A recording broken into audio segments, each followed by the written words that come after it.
like, and subscribe to Short Stories on the Go if you love novels but don't have time to read. This is the story of Blackchula Chapter 1.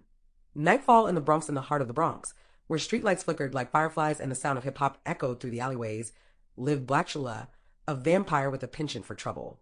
With his slick-back hair and leather jacket, he was a fixture of the nightlife, known for both his charm and his sharp fangs. However, unbeknownst to many, Blackchula harbored a secret. He was also a werewolf, an anomaly that set him apart from both the undead and the living. One fateful night, he received a call from the Staten Island cartel, notorious for their underworld dealings and ruthless enforcers.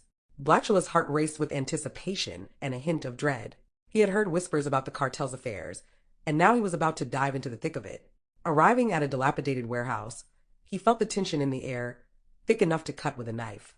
As he entered, the chaotic scene unfolded before him. Cartel members loitered, their eyes glinting with mischief. But amidst the crowd, one figure caught his attention. Isabella, a Latina zombie with fiery red hair and an attitude to match. She leaned against a wall, arms crossed, exuding confidence that drew Blackchula in. "Look who decided to join the party," Isabella quipped, tilting her head and giving him a playful smile. "You're not here to suck blood, are you?" Blackchula smirked. "Only the sweet kind, but I might be tempted by a brain or two." Their banter flowed effortlessly, the sparks between them igniting an unexpected attraction. Chapter 2. The Deal and the Betrayal. As the meeting commenced, Blackchula sat across from Miguel, the cunning leader of the cartel, who was unaware of Blackchula's dual nature. "We have a deal to discuss," Miguel said, his voice laced with authority. The air grew heavy as Blackchula sensed the underlying tension. Isabella remained at his side, her presence both comforting and electrifying. As they negotiated the terms of the transaction, Blackchula couldn't help but steal glances at her. She caught him once and winked, making his undead heart flutter. But just as they were about to finalize the deal, Miguel's demeanor shifted. "You think you can just walk in here, vampire?" "You're outnumbered," Miguel sneered, revealing his true intentions. The tension crackled like electricity, and Isabella's eyes widened in realization. "Blackchula, we need to get out of here," she urged, but before they could escape, Miguel signaled to his men, who transformed into ferocious werewolves. Chaos erupted as Blackchula and Isabella sprang into action. "I guess the party just got a little wild," Blackchula shouted, dodging a werewolf swipe. They fought their way through the thugs, Blackchula's agility and Isabella's tenacity complementing each other perfectly. "I didn't know you could fight," Isabella exclaimed, grinning as she kicked a werewolf in the gut. "Surprises are my specialty," Blackchula replied, feeling an exhilarating rush as they fought side by side. But as they neared the exit, Miguel lunged at them, his eyes filled with rage. "You won't escape that easily," he growled, but Blackchula was ready. Chapter 3. Running through the night with a burst of speed, Blackchula pushed Isabella ahead of him as they dashed out of the warehouse. The night air hit them like a wave, and they sprinted down the street, the sounds of growls and chaos fading behind them. "We need to find a safe place to regroup," Blackchula panted, glancing over his shoulder. Isabella nodded, her heart racing from the adrenaline. "I know a place my friend Bar is nearby. We can lay low for a bit." They raced through the city, weaving between parked cars and dodging nighttime revelers who had no idea of the danger lurking just behind them. Arriving at the bar, a vibrant joint filled with music and laughter, they pushed through the doors, hoping to blend in. Isabella led Blackchula to a secluded corner where they could catch their breath. "That was insane." Isabella laughed, wiping sweat from her brow. "I didn't think a vampire could keep up with a zombie."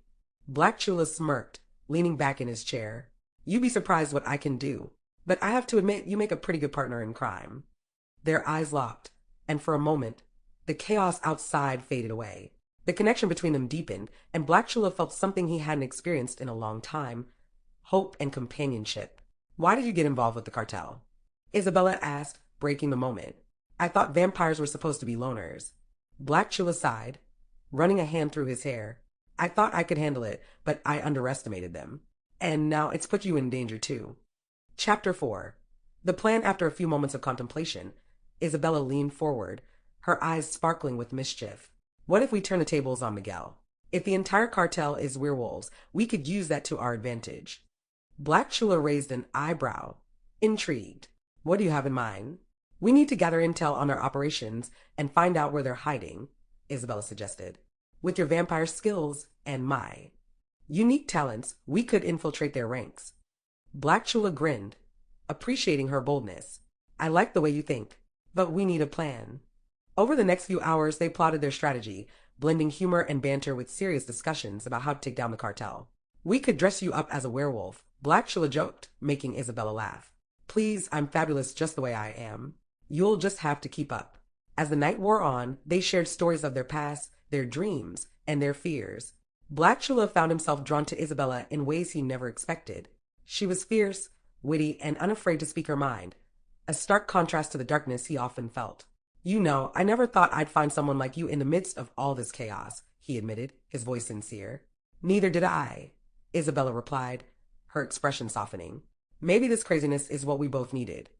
Just then, a loud crash interrupted their moment, and they turned to see a group of cartel members bursting through the bar's doors. "Looks like they found us," Blackchula shouted, grabbing Isabella's hand. Chapter 5, Love in Action with adrenaline surging through them. Blackchula and Isabella sprang into action. They fought their way through the bar, dodging punches and throwing kicks. "You're really good at this," Isabella shouted, her laughter mingling with the chaos. "I've had my fair share of brawls," Blackchula replied, a grin on his face. As they reached the back exit, they burst into an alleyway, panting but exhilarated. "We need to find a way to lure them into a trap," Isabella suggested, her mind racing. "If we can separate Miguel from his pack, we might have a chance." Blackchula nodded, his heart pounding with excitement. "Let's do this." They devised a plan, using their knowledge of the Bronx to set up a trap in an abandoned warehouse. As they prepared, they shared stolen moments of laughter and flirtation, the chemistry between them undeniable. "You know, if we survive this, we should go on a proper date," Blackchula said, his tone teasing yet sincere. "I'd like that," Isabella replied, her cheeks flushing. "But first we need to survive." With their plan in place, they set off to lure Miguel and his cartel into their trap. Under the pale moonlight, they navigated the streets, a mix of nerves and excitement coursing through their veins. When they reached the warehouse, they hid in the shadows, waiting for the cartel to arrive. As the minutes ticked by, tension hung in the air. "What if they don't show?" Isabella whispered, her eyes scanning the darkness. "They'll show," Blackchula assured her. "They'll be after us, and when they do, we'll be ready." Suddenly, howls echoed through the night, and the cartel appeared, led by Miguel, who was unaware of the trap that awaited him.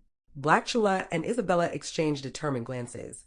"Let's do this," Blackchula said, his heart pounding with anticipation. As the cartel members entered the warehouse, Blackchula and Isabella sprang into action, launching their surprise attack. The fight erupted, a chaotic blend of fangs, claws, and quick reflexes. Blackchula fought with a ferocity fueled by his love for Isabella, while she held her own, proving to be a formidable opponent. In the midst of the battle, Blackchula faced Miguel, their eyes locking in a fierce showdown. "You thought you could take me down?" Blackchula growled, his vampire instincts kicking in. "You underestimated the power of love." With a swift move, he tackled Miguel, pinning him to the ground. As the fight raged on, Isabella joined Blackchula, and together they fought side by side against the cartel.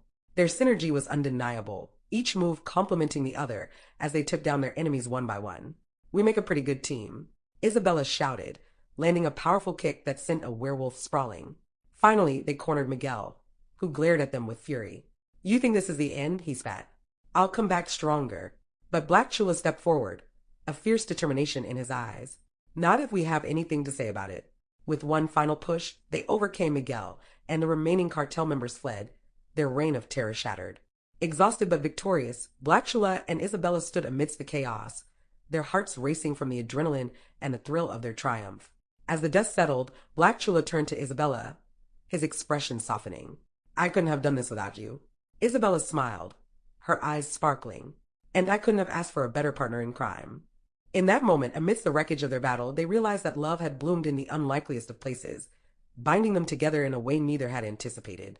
With the full moon shining above them, Blackchula took Isabella's hand, grateful for the chaos that had brought them together.